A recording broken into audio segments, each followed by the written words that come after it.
बिस्मिल्लाहिर्रहमानिर्रहीम। अस्सलाम वालेकुम नाज़रीन, welcome to my channel knowledge world with smart learning. उम्मीद करती हूँ कि आप सब खैरियत से होंगे और अपना ढेर सारा ख्याल रख रहे होंगे। नाज़रीन, आज मैं आपके लिए एक बहुत इन्फॉर्मेटिव वीडियो लाई हूँ और ये वीडियो स्पेशली उन स्टूडेंट्स के लिए है जिन्होंने सारा साल मेहनत की है, खूब तैयारी की है, लेकिन वो फिर भी परेशान है कि इम्तिहानात में कैसे पूरे नंबर हासिल किए जाएं। स्टूडेंट्स, इम्तिहानात में नंबर हासिल करना ना तो इतना मुश्किल है और ना ही इतना आसान। पूरे नंबर हासिल करना और स्पेशली पोजीशन हासिल करना, चाहे वो पोजीशन स्कूल में हो, बोर्ड में हो या क्लास में हो, ये थोड़ा सा ट्रिकी होता है। इसके लिए कुछ टिप्स और कुछ ट्रिक्स होती हैं जिनको आपको माइंड में रखना ज़रूरी है। तो इंशाल्लाह आज की वीडियो में मैं ये सारी टिप्स और ट्रिक्स आपके साथ शेयर करने जा रही हूँ। इसके लिए ज़रूरी है कि आप ये वीडियो पूरी देखें और अगर अभी तक आपने हमारा चैनल सब्सक्राइब नहीं किया तो काइंडली इसको सब्सक्राइब करें और बेल आइकन को प्रेस करें ताकि आपको हमारी नई और इन्फॉर्मेटिव वीडियो मिलती रहे। बढ़ते हैं अपनी वीडियो की तरफ। जी नाज़रीन, इस वक्त आपकी स्क्रीन पर कुछ सवालात हैं और ये सवालात आप अपने आप से पूछें। क्या आपको इम्तिहानात के नाम से खौफ आता है? क्या आप पेपर देख के कंफ्यूज हो जाते हो? पूरी किताब पढ़ने के बावजूद भी क्या आपके नंबर पूरे नहीं आते? क्या आपको सबक या पेपर याद करने के बावजूद भूल जाता है? और क्या आप वक्त पर पेपर पूरा नहीं कर पाते या तेज तेज लिखने से आपकी राइटिंग खराब हो जाती है? अगर इन सवालात में से किसी का भी जवाब यस में है तो इसके लिए ज़रूरी है कि आप मेरी ये वीडियो देखें और उन टिप्स पर अमल करें जो मैं आपको बताने जा रही हूँ। इन तमाम सवालात के यस को नो में चेंज करने के लिए ये वीडियो आपके लिए बहुत हेल्पफुल रहेगी। अगर तो आपको इन तमाम क्वेश्चंस का आंसर यस है या किसी एक आध का है तो आप मुझे कमेंट में बताएं, अपने नेम के साथ बताएं कि किस किस क्वेश्चन का आंसर आप यस में है, यानी क्या आपको वाकई पेपर से डर लगता है या आपको सबक याद नहीं रहता या आपकी राइटिंग खराब हो जाती है। तो जिन जिन बच्चों के साथ ये इशू है वो मुझे कमेंट बॉक्स में बताएं ताकि उनको सेपरेटली भी मैं डील कर सकूं। तो इन क्वेश्चंस के आंसर को हम यस से नो में कैसे चेंज करेंगे मैं बताती हूँ अभी आपको। जी बच्चों, हमारे जो एकेडमिक सिचुएशन है, ये हमारा एकेडमिक सिस्टम है, इसमें दो तरफ रेस है। एक नंबरों की रेस, यानी वो स्टूडेंट जो एवरेज हैं उनका इतना ज़्यादा अमल दखल नहीं है जितना कि हम कहते हैं, जितना स्ट्रेस उन स्टूडेंट्स के लिए है जो बहुत ज़्यादा डल हैं, जिनको पास होने की फिक्र है, यानी वो जस्ट 22% और 33% मार्क्स भी नहीं ले सकते।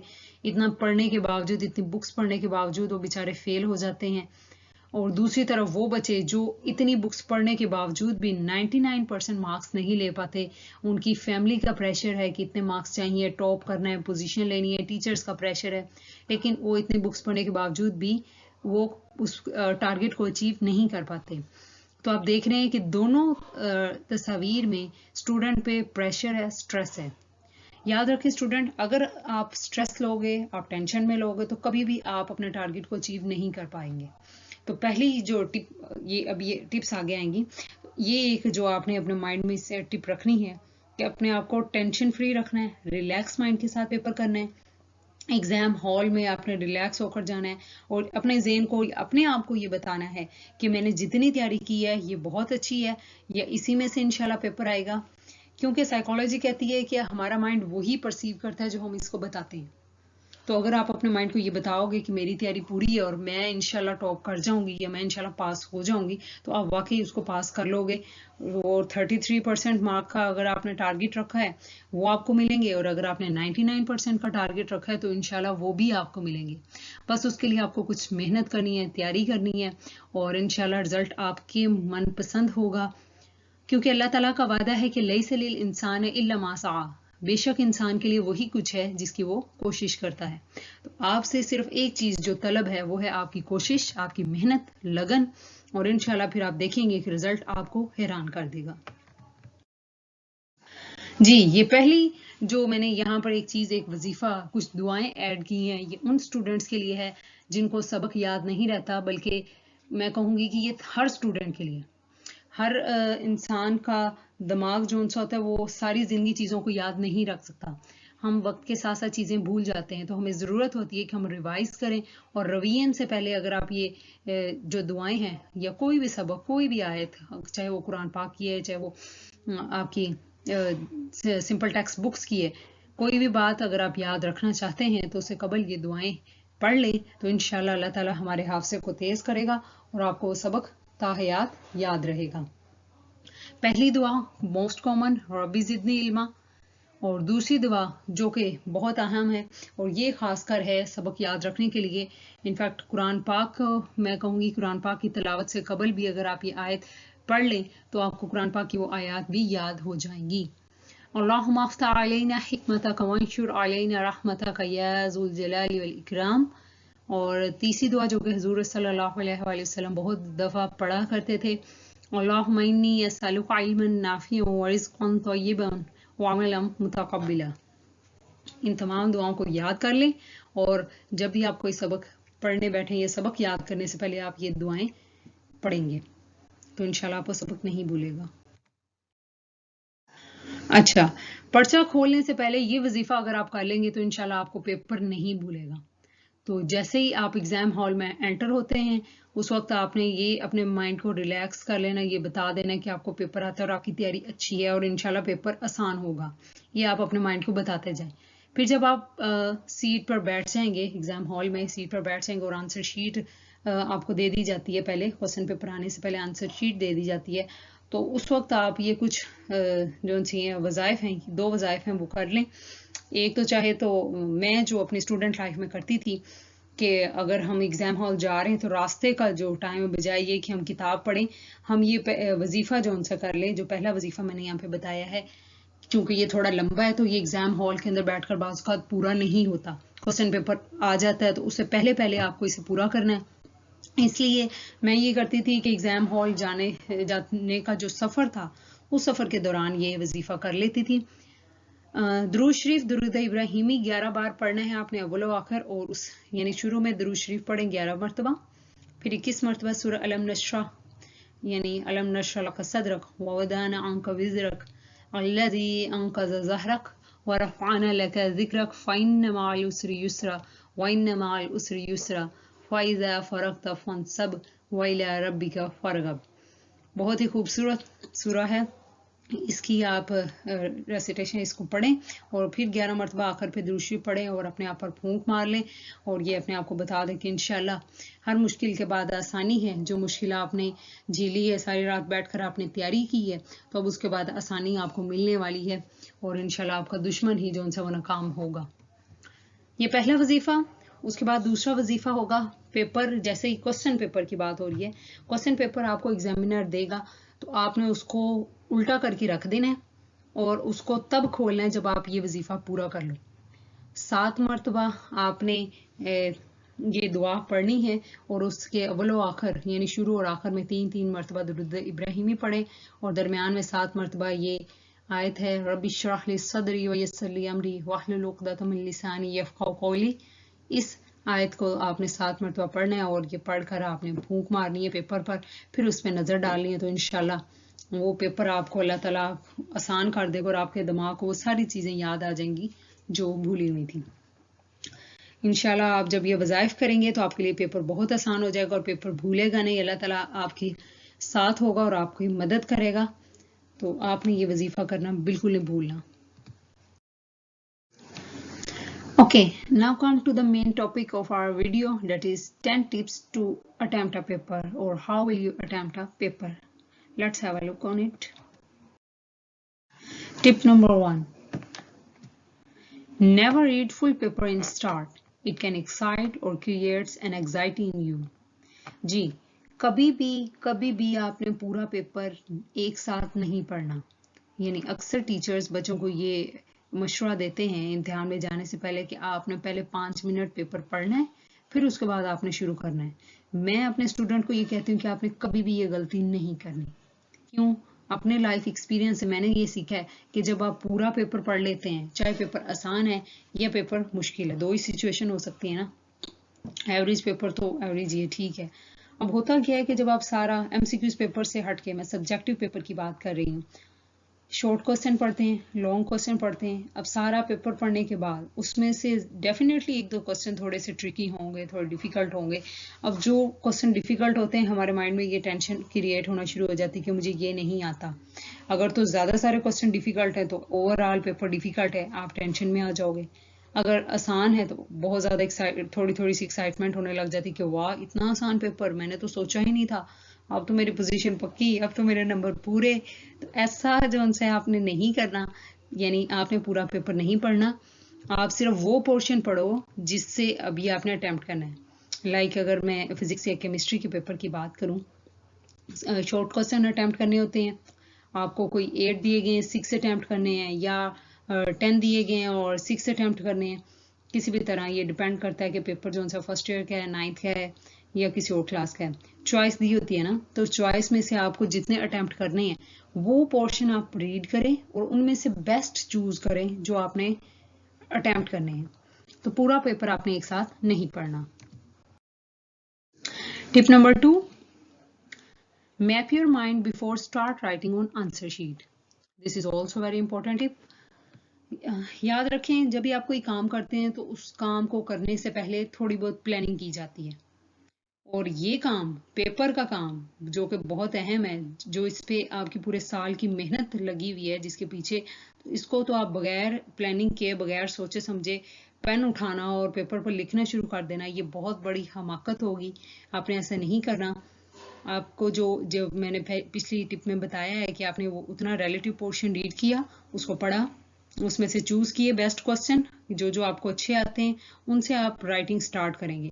तो अपने दिमाग को पहले बता दें कि पहले मैपिंग से मुराद यहाँ पर यही है कि मैंने पहले ये पोर्शन अटेम्प्ट करना है, ये क्वेश्चन अटेम्प्ट करना है, उसके बाद ये करना है, फिर ये करना है। तो थोड़ा सा स्केच आप अपने माइंड में बनाएंगे एग्जाम हॉल के अंदर ही।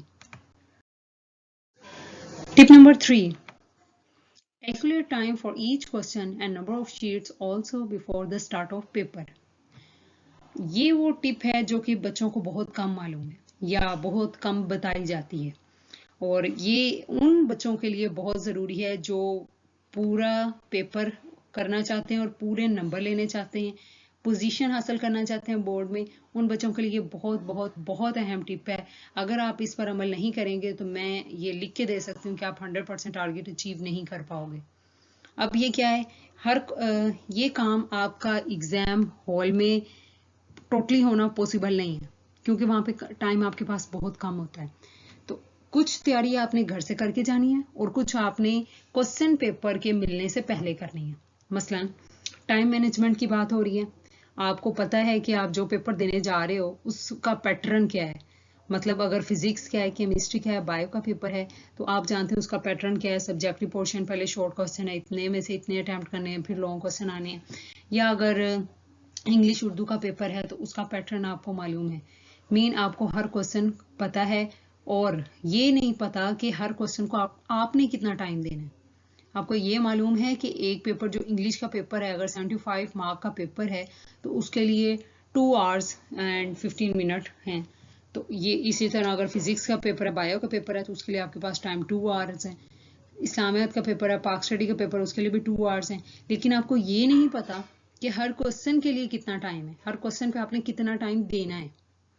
ये कैलकुलेशन भी मैं आपको आज करके दूंगी, बताऊंगी, जो कि आपको पहले किसी ने नहीं बताई होगी। तो इसके लिए फिर मैं कहूंगी कि ज़रूरी है कि आप ये वीडियो पूरी देखें और इनको नोट करें, इन बातों को। ओके, और दूसरा काम है नंबर ऑफ शीट्स काउंट करना। पेपर स्टार्ट होने से पहले, यानी क्वेश्चन पेपर मिलने से पहले आपको आंसर शीट दी जाती है। तो उस टाइम में एक तो आपको मैंने वजीफा बताया वो आपने करना है, सेकेंडली आप मार्जिन लगा लें, और थर्डली काम पहले दिन जो आप करेंगे, पहला पेपर जिस दिन होगा, चाहे 9th का है, फर्स्ट ईयर का है, जो भी आपका फर्स्ट पेपर है, उसी दिन ये काम करना है आपने। क्वेश्चन पेपर की आंसर शीट की आपने शीट्स काउंट करनी है कि वो टोटल कितनी है। अब मुझे जो थोड़ा फिगर याद है कि मैट्रिक के लिए आई थिंक 32 शीट्स होती हैं और एफएससी के लिए 44 शीट्स होती हैं।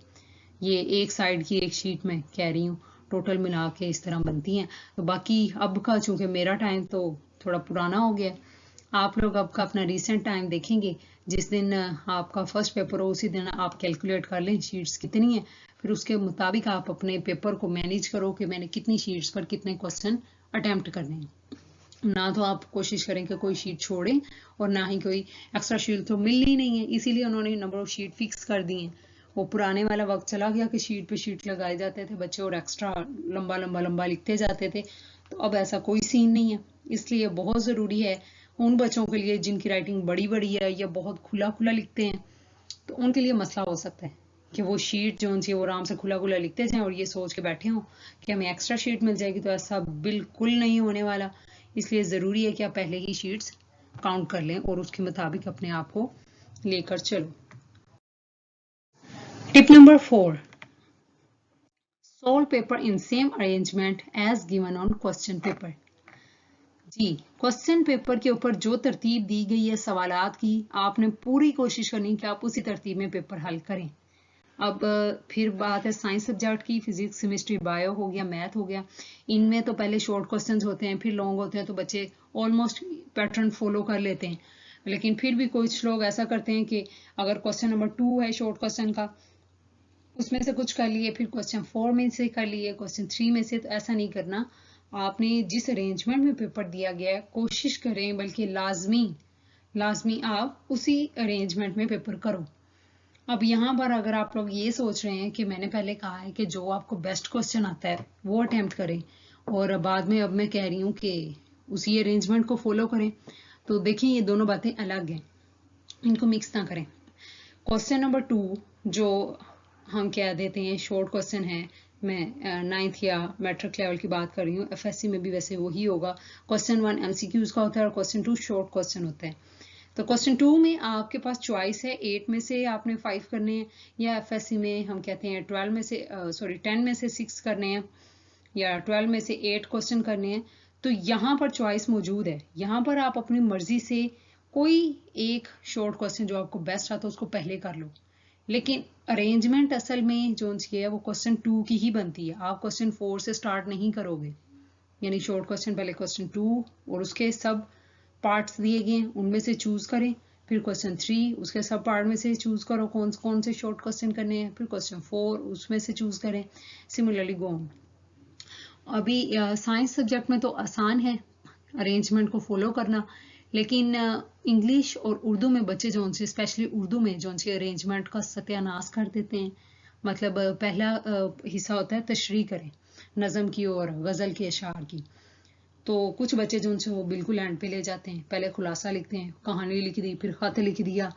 तो कोशिश करें कि आप ऐसा ना करें, जिस तरह से पेपर दिया गया उसी अरेंजमेंट में पेपर करो। इसका एक बहुत अच्छा इंप्रेशन पड़ता है पेपर चेकर पे, और जितना अच्छा इंप्रेशन जाएगा पेपर चेकर पे डेफिनेटली वो आपको अच्छे नंबर देगा। Tip number 5, right to the point and relevant answer. Don't waste your time in writing irrelevant and longer question answers, or in simple word, don't be over efficient or don't be smart। जी, over efficient नहीं बनना, ज्यादा लंबी नहीं छोड़नी, जो पूछा गया है वही जवाब दें, और ये एक अच्छा फॉर्मूला है। अब टू द पॉइंट में ये नहीं करना कि आपने बिल्कुल ही शॉर्ट क्वेश्चन का आंसर जो उनसे 2 नंबर का है तो आपने 1 या 2 लाइनें लिख दी हैं। मिनिमम आप कोशिश करें 3 लाइन्स हो और मैक्सिमम 5 to 6 लाइन्स हो। अब डिपेंड करता है कि वो क्वेश्चन कैसा है, लेकिन ट्राई योर बेस्ट कि जो आपसे पूछा गया है वो आप पहले बताएं। अगर आपने थोड़ा सा एक्स्ट्रा लिखना भी है तो वो बाद में लिखिए। लाइक डेफिनेशन पूछी गई तो पहले डेफिनेशन ही लिखो, उसके पीछे हिस्ट्री ना बताने बैठ जाए कि ये किसने किया और कहाँ से निकला, तो ये थोड़ा सा काम खराब होगा और आपका टाइम भी वेस्ट होगा। इसलिए कोशिश करें कि जितना पूछा गया है उतना ही बताएं। Tip number 6, never skip compulsory question or never leave paper incomplete or never leave exam hall before time. This is also very important tip for those students who want to get maximum marks or who want to get full marks. कभी भी आपने paper अधूरा नहीं छोड़ना, यानी जो compulsory question है जिनमें चॉइस नहीं है या जिनमें चॉइस है भी, अगर आपने 5 करने हैं, शॉर्ट क्वेश्चन 8 दिए गए हैं 5 करने, तो आपने कम से कम 5 लाजमी करने हैं। एक्स्ट्रा एक करना है तो आपकी चॉइस है, लेकिन 5 से कम नहीं करने। अगर आप वो जो उनकी रिक्वायरमेंट है कि इतने क्वेश्चन अटेम्प्ट करें वही पूरी नहीं कर रहे, तो आप कैसे सोच सकते हैं कि आपके नंबर पूरे आ जाएंगे या आपकी पोजीशन आ जाएगी। तो ये गलती कभी भी नहीं करनी। अगर पेपर में इतना मुश्किल है और आपको उसके बारे में मतलब नहीं आता कुछ भी, तो अपने दिमाग पे जोर डालें, उस क्वेश्चन को थोड़ा आखिर पे छोड़ दें, पूरा जोर लगाओ दिमाग पे, याद करने की कोशिश करो। यकीनन आप उसके बारे में कुछ ना कुछ जानते होंगे, कोई डेफिनेशन, कोई ज़रा सी बात, कोई डायग्राम, कोई फॉर्मूला, तो उसकी हेडिंग बनाकर थोड़ा सा उसको लंबा करके और वो अंदर से लिख दे, कम से कम 1-2 लाइनें लिख दें, तो थोड़ा सा जो सा है वो इम्प्रेशन जाएगा आपकी तरफ से कि बच्चे को अगर भूल भी गया फिर भी उसने कोशिश की है, उसने अपनी तरफ से किया, उसने क्वेश्चन तो लिखा है ना एटलीस्ट। जिस तरह की न्यूमेरिकल में हम कहते हैं कि कम से कम आप गिवन डाटा ही लिख दें। अगर आपको उसका सोल्यूशन नहीं आ रहा, आपको फॉर्मूला याद, गिवन डाटा लिखो अच्छे से, फॉर्मूला लिखें, कोशिश करें, आंसर नहीं आ रहा या उसके अंदर कुछ और हो गया तो चलो वो गया, लेकिन कम से कम आपको हाफ मार्क तो मिलेगा, 1 नंबर या 2 नंबर मिल जाएगा। तो ये भी बेहतर है, वो क्या कहते हैं कि कुछ ना होने से कुछ होना बेहतर है। तो आप अपनी कोशिश पूरी करें, पेपर नहीं छोड़ना और ना ही टाइम से पहले एग्जाम हॉल को छोड़ना है। Tip number 7, paper presentation should be so good, and for this you have to practice and practice before entering the exam hall or before the start of exams. जी, ये बात भी उन होनहार तालिबात के लिए है जो कि सितारों पे कमंद डाले हुए हैं या जो पोजीशन हासिल करना चाहते हैं बोर्ड में, या वो पोजीशन हासिल करना चाहते हैं अपने स्कूल में, क्लास में, जहाँ पे भी उनका टारगेट है। तो उनके लिए ये लाजिम है, मैं कहूँगी वाजिब है, फ़र्ज़ है कि आपकी पेपर की प्रेजेंटेशन बहुत अच्छी होनी चाहिए। जैसे ही चेकर जो उनसे एग्जाम चेकर पेपर चेकर जो उनसे आपका पेपर खोले और उसका दिल बाग बाग हो जाए कि इतना शानदार पेपर, स्पेशली फर्स्ट 3 या फर्स्ट 5 या फर्स्ट 10 पेजेस तो बहुत अच्छे होने चाहिए एटलीस्ट। तो इसके लिए जो एक चीज़ रिक्वायर है वो यही है, और वो एक ही फॉर्मूला है, सारी कहानी का एक ही फॉर्मूला है, प्रैक्टिस प्रैक्टिस एंड प्रैक्टिस। जितनी आप प्रैक्टिस करोगे, जितनी आप कोशिश करोगे पेपर से पहले घर में या ट्यूशन में या स्कूल में जो आप टेस्ट दे रहे हो उसमें वही पेपर प्रेजेंटेशन रखें जो आप बोर्ड में रखना चाहते हैं। वो अभी जाकर मैं आगे जाकर आपको बताऊंगी कि पेपर प्रेजेंटेशन कैसे करनी है और कौन कौन सी फॉर्मूलाज यूज़ करने हैं। तो खैर ये आपने फॉर्मूला यूज़ करना है और बहुत ज़्यादा प्रैक्टिस करनी है, फिर इंशाल्लाह आपका पेपर बहुत शानदार होगा। Tip number 8, writing should be neat and readable. For this, you have to use blue cut marker, blue pointer, blue pen, avoid black ink. Ji, writing अगर आपकी अच्छी नहीं है तो उसको अच्छी करने की कोशिश करें। जब तक तीर कमान से नहीं निकला तो इसका मतलब है कि तीर आपके हाथ में ही है, यानी अभी पेपर स्टार्ट नहीं हुए, टाइम आपके पास है, आपकी सलाहियतें आपके पास हैं, सब कुछ आपके पास है और सिर्फ एक ही चीज़ रिक्वायर है, आपकी मेहनत, आपकी लगन, आपकी प्रैक्टिस। तो प्रैक्टिस करें, अपनी राइटिंग को साफ सुथरा करो, इतनी साफ हो, अगर आप बहुत पेंटर की तरह नहीं लिख सकते इट्स ओके, लेकिन पेपर साफ होना चाहिए, कटिंग नहीं होनी चाहिए, और जो आपकी राइटिंग है वो इस तरह की हो कि पढ़ा जा सके, समझ आ सके। और आपने ब्लू मार्कर यूज नहीं करना, सॉरी ब्लैक इंक यूज नहीं करनी, ब्लू मार्कर होगा, ब्लू पॉइंटर हो, ब्लू पेन हो, ये सारा कुछ यूज कर सकते हो। Tip number 9, make diagram and graphs, especially in physics and biology paper, and you will use marker and pointer for this, and also you have to give border around these diagram. Biology के paper में diagram बनती ही बनती हैं, वो आपसे पूछें या ना पूछें। जिस क्वेश्चन से को लॉन्ग की बात कर रही हूँ, जो क्वेश्चन दिया गया आपने उससे रिलेटिव डायग्राम जो आपको याद होगी पेपर में दी गई, किताब में दी गई थी, वो आपने लाजमी बनानी है। फिजिक्स में जिस तरह इक्वेशन ऑफ मोशंस आ जाती हैं या कोई और क्वेश्चन है जहाँ पर जो पॉसिबल डायग्राम और ग्राफ बनती है वो आपने लाजमी तौर पर बनाना है, और ये आपने पेंसिल से नहीं बल्कि मार्कर से करना है। ब्लू मार्कर यूज करो, ब्लू पॉइंटर यूज करो, और उसके बाद आप उनके गिर्द एक बाउंड्री लगाओगे, एक बॉक्स बनाओगे, हाईलाइट हो, डायग्राम बड़ी हो, पेपर के सेंटर में हो, या तो वो एक अच्छा इंप्रेशन देगा। Last tip, tip number 10, make your paper unique and different by adding quotes, poetry, Quran verses, references and flow charts etc.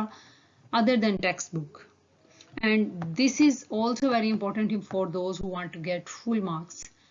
Toppers के लिए यही चीज़ है जो उनके पेपर को यूनिक बनाती है। सभी बच्चों ने किताब पढ़ी है, सभी बच्चों ने एक ही खुलासे से वो याद किया, समरी याद की हुई है, या एक ही खुलासे से तशरीह याद की हुई है, जब सबके पेपर सेम आएंगे तो कैसे पता चलेगा कि कौन बच्चा जो सा वो बहुत ज़हीन है, किसने बहुत ज़्यादा मेहनत की है, तो किसको पोजीशन दी जाए। इसी पॉइंट से फ़र्क होना है। ये जो टिप 10 मैं आपको बता रही हूँ, इस टिप से ही फ़र्क होगा आपके पेपर में और एवरेज बच्चों के पेपर में, टॉपर्स के पेपर में। यही एक फ़र्क है कि आपने थोड़ी सी एक्स्ट्रा मेहनत करनी है। आपको जो भी टॉपिक है, स्पेशली इस्लामियात है, पाक स्टडी है, या उर्दू में तशरीह के मौजू हैं, जहाँ पर आपकी अपनी जो सी सेल्फ राइटिंग और थोड़ी सी अपनी मेहनत रिक्वायर्ड है। अब फिजिक्स, केमिस्ट्री, बायो में आप खुद से नहीं लिख सकते। You are not a chemist, you are not a physicist, you are not a biologist. तो जहाँ पर आपकी मेहनत रिक्वायर है वो यही पॉइंट है जो मैंने आपको, और यही सब्जेक्ट हैं उर्दू, इस्लामियात, पाक स्टडी, जहाँ पर आपकी अपनी क्रिएटिव राइटिंग चाहिए। और अगर आप सेकेंड ईयर या 10th के स्टूडेंट हो तो उर्दू में और इंग्लिश में ऐसे राइटिंग होती है, तो वहाँ पर भी डेफिनेटली बहुत ज़्यादा सेल्फ राइटिंग की ज़रूरत है। लेकिन वो सेल्फ राइटिंग बेकार है अगर वो सिर्फ आपकी तरफ से कहानियाँ हैं। वो सेल्फ राइटिंग बेस होनी चाहिए, उसमें आप कोई रेफरेंस दें, उसमें आप कोई हवाले दें, अशार लिखें, अकवाल लिखें, अहादीस लिखें, कुरानी आयात लिखें। और अगर बायो फिजिक्स का पेपर है, डायग्राम नहीं बनती, आप फ्लो चार्ट बनाएं, फ्लो शीट डायग्राम बनाएं। तो थोड़ा सा टेक्स्ट बुक से एक्स्ट्रा लिखोगे तो डेफिनेटली एक्स्ट्रा मार्क्स मिलेंगे, और बहुत बहुत अच्छे मार्क्स मिलेंगे। जी जी स्टूडेंट, ये है वो चीज़ जिसके बारे में मैं आपको कह रही थी कि आपको ये किसी ने नहीं बताई होगी पहले, और इस चीज़ पे ध्यान भी बहुत कम बच्चे देते हैं, बल्कि इसको कंसीडर ही नहीं करते। और ये है time distribution for a paper.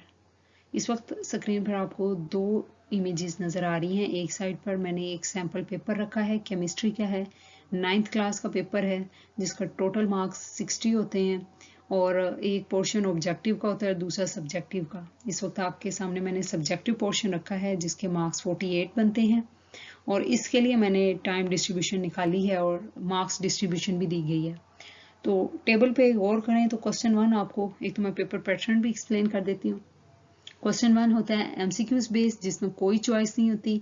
9th के लिए और 10th के लिए बात करें तो पैटर्न सेम है। 12 मार्क्स के 12 एमसीक्यूज होते हैं जिनका टाइम 15 मिनट है। You have to fill the bubbles on right time. Question number 2 अगर आप देखें यहाँ पर पेपर में, तो question number 2 homogeneous mixture, heterogeneous mixture आपको नजर आ रहा होगा। क्वेश्चन नंबर 2 है right short answer to any 5 questions. ये क्वेश्चंस आपको कोई से 5 अटेम्प्ट करने, 8 दिए गए हैं, फिर इनमें से कोई से 5 अटेम्प्ट करने हैं। और अगर आप देखें 5 कंपल्सरी हैं, तो इसका मतलब है कि 5 को अगर आप मल्टीप्लाई करो 2 से 10 मार्क बनते हैं। और हर क्वेश्चन पे जो आपको टाइम देना है वो है 4 मिनट। मीन 5 क्वेश्चन है, 5 क्वेश्चन हैं, और हर एक पर आप 4 मिनट यूटिलाइज करें तो 4 5 20। अब आप सोचें कि एक शॉर्ट क्वेश्चन पे कोई बच्चा 4 मिनट लगाता है? बहुत कम बच्चे 4 मिनट लगाते हैं। या जो एक्स्ट्रा लिखने की या लंबा लिखने के आदी हैं, हो सकता है उनके 4 मिनट से भी प्लस चले जाएं। तो एटलीस्ट आपने 2 मिनट लाजमी देने हैं एक शॉर्ट क्वेश्चन को, जो एवरेज स्टूडेंट हैं या जो पास फेल होने की टेंशन में है। और टॉपर्स के लिए तो डेफिनेटली 3 से 4 मिनट एक शॉर्ट क्वेश्चन पे लगने चाहिए। सिमिलरली अभी एक क्वेश्चन नंबर 2 में भी सारे शॉर्ट हैं, क्वेश्चन 3 में भी शॉर्ट हैं, क्वेश्चन 4 में भी शॉर्ट क्वेश्चन है। हर एक पर आपका जो हर पोर्शन पे टाइम लगने वाला है वो है 20 मिनट्स। तो अगर आप इन सब शॉर्ट क्वेश्चन के टोटल टाइम को देखो तो 20 + 20 + 20 इज इक्वल 60 मिनट, यानी शॉर्ट क्वेश्चन पे आपका 1 घंटा लगेगा। और अगर आप देखें तो शॉर्ट क्वेश्चन ही पेपर का वो पोर्शन है जो सबसे ज़्यादा नंबर आपको देता है। तो इसका मतलब है जहाँ से आपको नंबर ज़्यादा मिल रहे हैं वहाँ पे आपका टाइम भी ज़्यादा लगना चाहिए, उसको आपको टाइम भी ज़्यादा देना चाहिए। तो शॉर्ट क्वेश्चन पे आपने मैक्सिमम टाइम लगाना है, वो होंगे 1 आवर।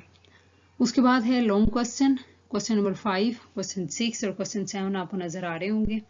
ये क्वेश्चन 5, 6 और 7 हर एक के फर्दर 2 पोर्शन है, ए और बी 2 पार्ट किए हुए। आपको कोई से 2 लॉन्ग क्वेश्चन अटेम्प्ट करने हैं। और फिर बता दूं कि इन 2 क्वेश्चन अटेम्प्ट करने का मतलब है कि जिसका आपने पार्ट ए करना है उसी का पार्ट बी करना है।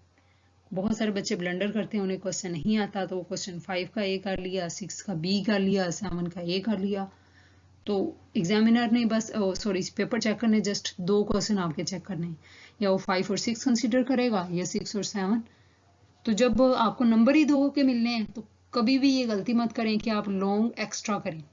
लॉन्ग क्वेश्चन आपने एक्स्ट्रा नहीं करने, चाहे आपने पूरी किताब रटी हुई है, आपको सारा पेपर आता है, फिर भी आपने ये ब्लंडर नहीं करना, क्योंकि वो चेक ही नहीं होना तो टाइम वेस्ट करने का फायदा। उससे बेहतर है कि जो आपने 2 लॉन्ग करने हैं उन्हीं को इतना अच्छा करो कि आपको थर्ड की जरूरत ही ना पड़े, कि या उसी को इतना अच्छा करें कि आपके वहां पे नंबर ही ना काट सकें।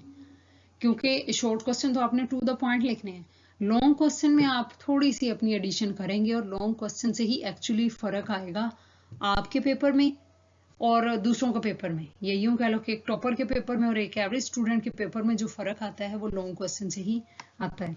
तो लॉन्ग क्वेश्चन के लिए जो आपने कितना टाइम देना है, पार्ट ए के लिए भी आपने 10 मिनट है और पार्ट बी के लिए भी 10 मिनट, मोर देन इनफ। अगर आप यहाँ पर टाइम मैनेज कर लेते हो तो मैं ये यकीन से कह सकती हूँ कि कभी भी पेपर आपसे छीना नहीं जाएगा और ना आप एग्जाम हॉल को पहले छोड़ पाओगे। 10 मिनट में एक बहुत अच्छा लॉन्ग हो सकता है, उसके अंदर डायग्राम भी हो सकती हैं, फ्लो चार्ट्स भी हो सकते हैं। तो 10 मिनट एक पार्ट पे सर्व करें तो क्वेश्चन 5 के भी 20 बनेंगे और क्वेश्चन 6 के भी 20 बनेंगे, मिनट 20 मिनट्स। तो टोटल हम कह सकते हैं कि लॉन्ग क्वेश्चन पर आपने 40 मिनट्स सर्व करने हैं सारे। अब आप मिनट्स को प्लस करें तो हमारे पास ये जो 9th या 10th का जो मैट्रिक का 60 मार्क का पेपर होता है साइंस सब्जेक्ट का, उसका टोटल ड्यूरेशन है 2 आवर। वो आप देख सकते हैं, इन सबको प्लस कर लें तो ये 2 आवर बन जाते हैं। और ये जो टाइम डिस्ट्रीब्यूशन है ये है मेरे एफएससी स्टूडेंट्स के लिए, ताकि वो नाराज ना हो कि उनके पेपर को हमने डिस्कस नहीं किया। केमिस्ट्री का पेपर मैंने चूज किया, आप देख सकते हैं स्क्रीन पर राइट साइड पे केमिस्ट्री के पेपर का सैंपल है, फर्स्ट ईयर का पेपर है ये, और लेफ्ट साइड पे मैंने टाइम डिवीजन का एक चार्ट बनाया हुआ है, एक टेबल बनाया हुआ है। पेपर पैटर्न देखें तो उसी तरह क्वेश्चन 1 है एमसीक्यूज बेस्ड। अब एफएससी में 17 एमसीक्यूज दिए जाते हैं, नो चॉइस, 20 मिनट में आपको बबल्स फिल करने होते हैं।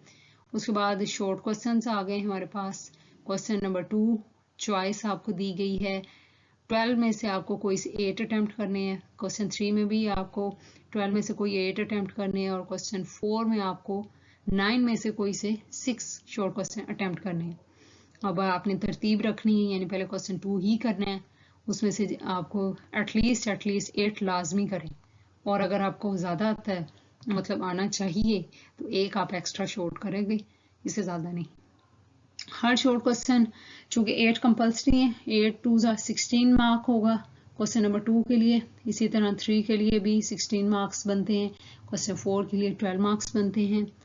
और टाइम देख लें तो चूंकि 8 शॉर्ट क्वेश्चन है और हर शॉर्ट क्वेश्चन पे आपको 4 मिनट लगाने हैं। सेम मैट्रिक वाला जो फॉर्मूला था वही यहाँ पे लगेगा कि हर शॉर्ट क्वेश्चन को मिनिमम आपने 2 to 3 मिनट देने और मैक्सिमम 4 मिनट देने, मैक्सिमम 4 मिनट, इससे ऊपर एक सेकंड भी ना हो वरना आप डिले कर जाओगे।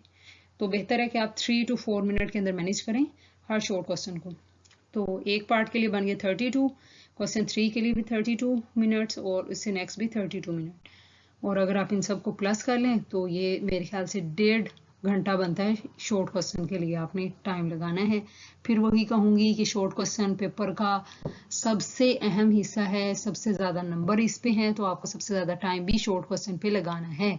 ये मत सोचें कि लॉन्ग पे आपने ज़्यादा टाइम लगाना है, जितना लगना है वो मैं आपको बता देती हूँ, लेकिन शॉर्ट आपके बहुत अच्छे होने चाहिए।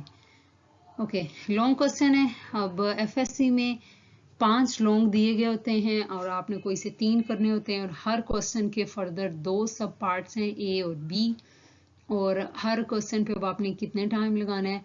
ए पार्ट को भी आपने 10 मिनट्स देने, बी को भी 10 मिनट्स, तो टोटल 20 मिनट एक लॉन्ग पे, फिर 20 और 20। और अगर आप इन सारा मतलब 1 घंटे में लॉन्ग करनी है, 1.5 घंटे में आपने शॉर्ट क्वेश्चन करने हैं, तो आप इन सारे टाइम को प्लस कर ले तो 3 घंटे का पेपर होता है आपका। अभी मैंने ये जो टाइम आपको टाइम डिवीजन दी, अगर आप गौर करें तो इन सबको प्लस करने से 3 आवर नहीं बनेंगे, 5 मिनट मैंने माइनस किए हैं, वो 5 मिनट मैंने रखे हैं आपकी रिव्यू के लिए। At the end of paper you will review your paper. सारे पेपर को आपने नज़र दौड़ानी है, दोबारा पढ़ना है सारा, ताकि जहाँ पर आपसे कोई मिस्टेक हो गई है, कोई भी कटिंग हो गई है, कुछ कमी रह गई है, तो उसको आप पूरा कर सकें। ये बहुत ज़रूरी है, बगैर पढ़े आपने पेपर नहीं देना और ना ही एग्जाम हॉल को छोड़ना है। तो ये तभी पॉसिबल है जब आप टाइम डिवीजन करके जाओगे और आपको पता होगा कि अब मैंने कब स्टॉप राइटिंग करनी है और कितनी देर में लॉन्ग करने हैं। तो ना तो पहले टाइम से पहले पेपर करना है और ना ही टाइम के बाद करना है। स्टैंडर्ड टाइम है, अगर आप देखें ये एक स्टैंडर्ड टाइम मैंने आपको दिया है जो कि रिक्वायर्ड है हर क्वेश्चन के लिए। तो इस टाइम स्केड्यूल को आपने ज़रूर फॉलो करना है और मुझे बताना है, प्रैक्टिस करनी है इसकी। इस स्केड्यूल के अकॉर्डिंग घर में एक पेपर सॉल्व करें। आजकल लॉकडाउन चल रहा है, स्कूल कॉलेजेस बंद हो गए हैं, तो ये ज़रूरी है कि आप अपने आप को चेक करो। आपके पास एक बड़ा गोल्डन टाइम है, अपने आप को चेक करें, इस टाइम के अकॉर्डिंग पेपर सॉल्व करो और फिर मुझे कमेंट बॉक्स में बताओ कि कितने बच्चे हैं जो इस फॉर्मूले के अकॉर्डिंग पेपर करने में, एक अच्छा पेपर करने में कामयाब हुए हैं। Now I will share some paper presentation samples to you which are given below. जी, सबसे पहले एक पेपर सैंपल है इंग्लिश का, सेकेंड ईयर का पेपर सैंपल दिखाया गया है। पेपर प्रेजेंटेशन पे आप गौर करें किस तरह से आपने पेपर करना है। पहले आपने मार्कर, कट मार्कर का यूज़ किया गया है, बड़ी प्यारी राइटिंग है। कोशिश करें आप भी अपनी राइटिंग इस तरह करें। और जॉइंट राइटिंग बहुत अच्छी और बहुत फ़ायदा देती है कि आपको ब्रेक नहीं करना पड़ता, आपको पेन उठाना नहीं पड़ता। तो जॉइंट राइटिंग की वजह से आपकी स्पीड बढ़ जाती है, जो कि डेफिनेटली एक प्लस पॉइंट है। तो जिन लोगों की तो जॉइंट राइटिंग है, वेल एंड गुड। जिनकी नहीं है वो थोड़ी सी कोशिश कर लें, बन जाती है तो गुड, नहीं बनती तो खैर है, नीट होनी चाहिए बस। अब आप देख सकते हैं कि उसने किस तरह से हेडिंग दी हुई है, और इनफैक्ट इंग्लिश के पेपर में भी हेडिंग दी हुई है हर शॉर्ट क्वेश्चन। आप पूरा क्वेश्चन नहीं लिख सकते, टाइम वेस्टेज है। आप बस क्वेश्चन की हेडिंग दें और उसको अच्छे से एक्सप्लेन करो तो डेफिनेटली ये पूरे नंबर आप हासिल कर लोगे। पाक स्टडी और इस्लामियात के पेपर का थोड़ा सा सैंपल दिया गया है। अच्छा, यहाँ पर अब आपके सामने जो लेफ्ट साइड पर पिक्चर है इस्लामियात की, इसके अंदर ब्लू के बजाय ब्लैक मार्कर भी यूज़ की गई है, जो कि आपने नहीं करनी।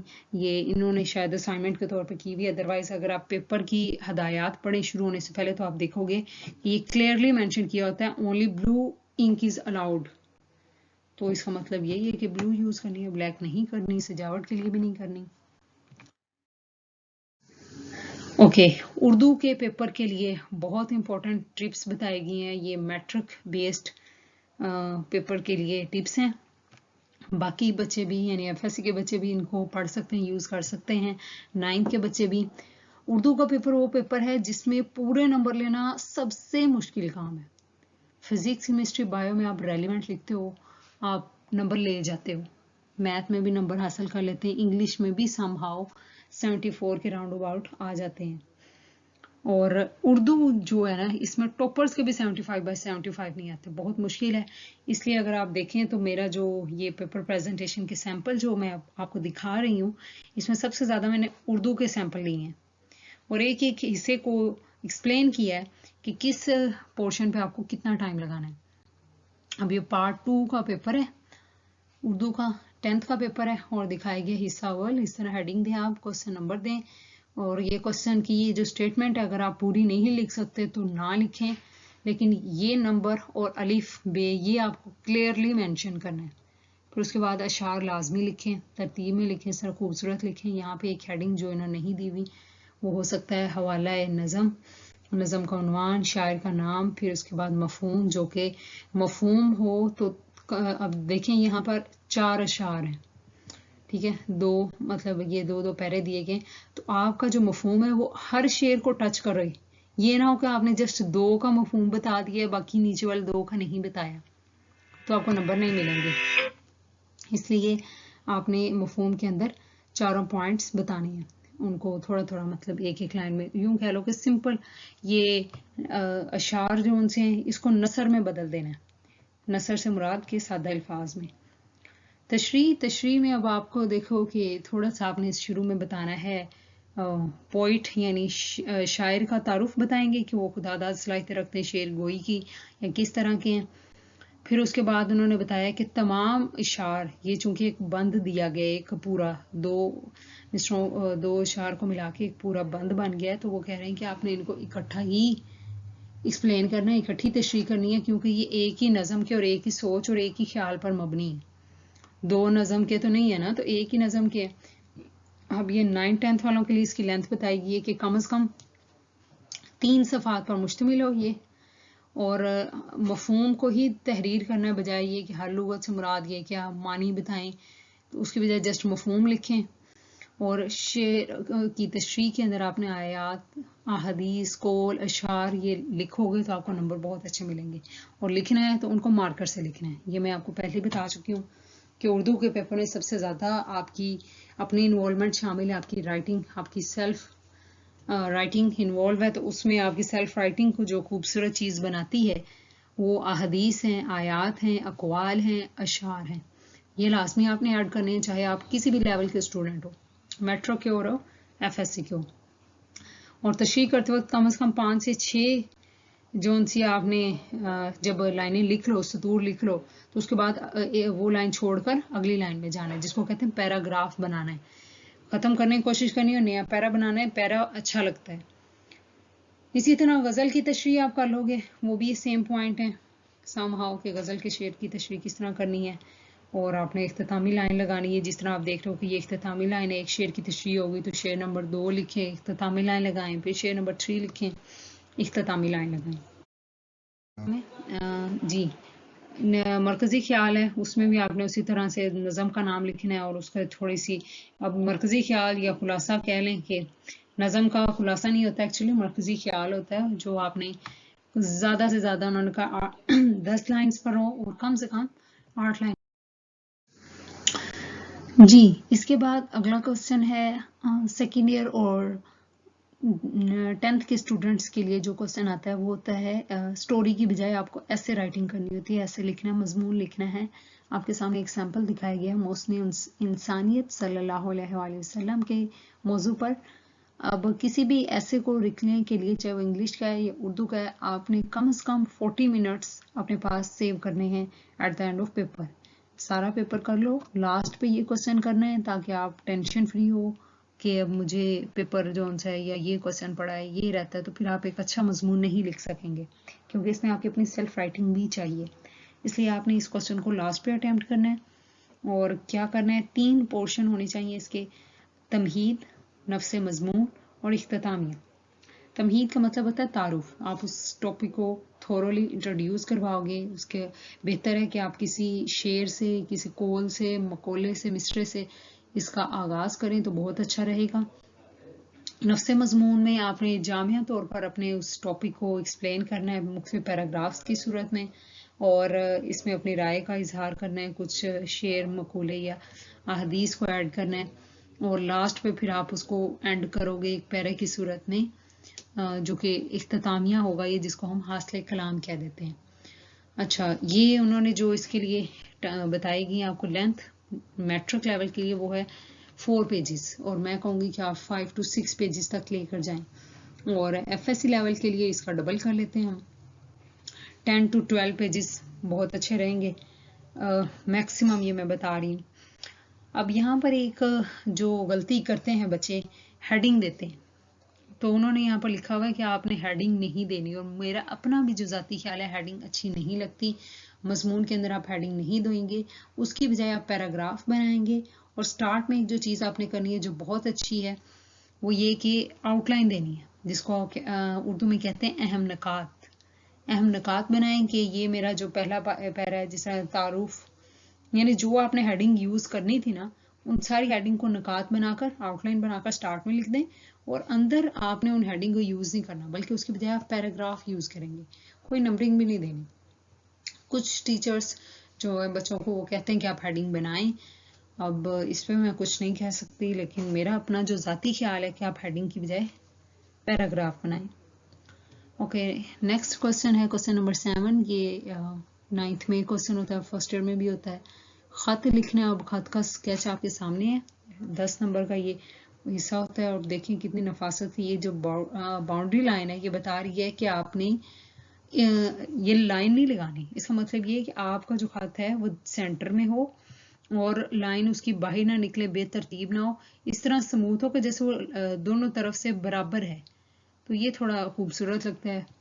बाकी आप यहाँ पे कोमा और जो लगानी है बारीकी की चीज़ें, वो जिस तरह एक्सक्लेमेटरी मार्क है ये आपके टीचर्स बताते हैं, उनको फॉलो करें। इसी तरह एक सैम्पल है दरख्वास्त का। दरख्वास्त में ये आपने लिखना है, अलिफ बे जी में लिखते हैं। उन्वान को आपने मार्कर से लिखना है। फिर जो दरख्वास्त है, जो उन्वान या जो इंग्लिश में इसकी सब्जेक्ट की हेडिंग होती है, उसको आपने डबल लाइन करना है। यहाँ पर इन्होंने नहीं किया हुआ, डबल लाइन कर लें कि जिस मौजू पर दरख्वास्त आप लिख रहे हैं। जनाब आली को मार्कर से लिखें, दरमियान में लिखें और अंदर बॉडी लिखो। और ये कोई ज़्यादा लंबी नहीं होनी चाहिए। दरख्वास्त ऊँची होती है, टू द पॉइंट होती है। और हमेशा हमेशा आपने ये कोशिश करनी है कि आप ये जो क्वेश्चन है ना, ये स्टार्ट से अटैम्प्ट करें, यानी ये फर्स्ट लाइन से, और ये एंड तक जाए, यहाँ तक जाए, एंड तक जाए, ठीक है। और ये देखें लास्ट में उन्होंने खूबसूरत जुमला लिखा, खुदा आपका इकबाल बुलंद फरमाए। इस किस्म के दुआया कलमात कह देते हैं, जिस तरह ख़त में कहते हैं कि छोटी को प्यार और बड़ों को आदाब, या बच्चे वो छोटी बहन को सलाम, इस तरह से। तो ये चीज़ें देखें मार्कर से आपने लिखनी है। और डेट जो उनसे ये नीचे लिखने के बजाय आप इसी लाइन के सीध में इधर लिख लें, जहाँ लिखा हुआ है लाम मीम नून, इसी की सीध में दाएं तरफ 17 मार्च जो भी डेट बनती है वो आप लिखेंगे। एक और ये अभी दरख्वास्त के बारे में ही मज़ीद आपको पॉइंट्स बताए गए हैं कि किस तरह आपने लिखना है, दरमियान में लिखना है और मार्कर के यूज़ करना है। और हर चीज़ का जिस तरह मजमून हमने कहा था, इसी तरह दरख्वास्त में भी आपने पहली लाइन जो उनसी है, या पहला पैरा जो उनसे वो आगाज़ होगा, दरमियान में उसका नफ्स मजमून जो भी बनता है, और आखिर पे इख्तिताम करेंगी आप कि इख्तितामी अल्फाज क्या होंगे। आपकी नवाजिश होगी या उम्मीद है कि आप मेरी दरख्वास्त पर गौर करेंगे, या मैं आपकी शुक्रगुजार होंगी। दरख्वास्त गुजार की इंतहाई दाएं जानब आखिर पे आपने तारीख लिखनी है। ये अब सारे पॉइंट्स आप जहन नशीन कर लें, सेव कर लें इसको, ताकि आप इसको और इसकी प्रैक्टिस करें। ओके, लेफ्ट साइड पे मैंने एक साइंस सब्जेक्ट का पेपर यानी फिजिक्स के पेपर का सैंपल रखा है। 9th का पेपर है। एक क्वेश्चन पूछा जाता है बहुत ज़्यादा, इक्वेशन ऑफ मोशन। तो अब देखें उसमें ग्राफ बनता है, और ये बात मैं बच्चों को कहती हूँ कि डायग्राम जो सी आपने पेंसिल की बजाय मार्कर से बनानी है। तो ये देखिए मार्कर की मदद से बहुत खूबसूरत डायग्राम बनी हुई, और इसके गिर्द एक जो काम करना है वो आपने डबल लाइन लगानी है, बाउंड्री लगानी है, तो और भी खूबसूरत लगेगी। इसी तरह ये जो फार्मूलाज हैं, जो फाइनल फार्मूलाज आता है, जिस तरह एरिया ऑफ रेक्टेंगल मेंशन किया गया है VIT, इसके गिर्द भी आप बॉक्स बनाएं मार्कर से। एरिया ऑफ ट्राइंगल के गिर्द बॉक्स बनाओ, ये खूबसूरत लगेगा। And now thank you for watching this video. If you have watched, अगर आपने ये पूरी देखी है तो डेफिनेटली मैं आपका शुक्रिया अदा करती हूँ। और आज ये चाहूँगी कि आप मुझे अपने कमेंट के थ्रू बताएं कि क्या आपको वीडियो पसंद आई है। पसंद आई है तो लाइक करना मत भूलिएगा, और कमेंट में बताएं कि कौन कौन से पॉइंट्स आपके लिए न्यू थे, जिनको आप पहले नहीं जानते थे, तो ताकि मुझे अंदाज़ा हो कि ये वीडियो आपके लिए कितनी हेल्पफुल रही है। और इसको लाजमी तौर पर अपने फ्रेंड्स के साथ शेयर कीजिएगा, सब्सक्राइब करना मत भूलिएगा, और बेल आइकन को प्रेस करना मत भूलिएगा। इंशाल्लाह मुलाकात होगी अगली वीडियो में। तब तक के लिए अल्लाह हाफिज़।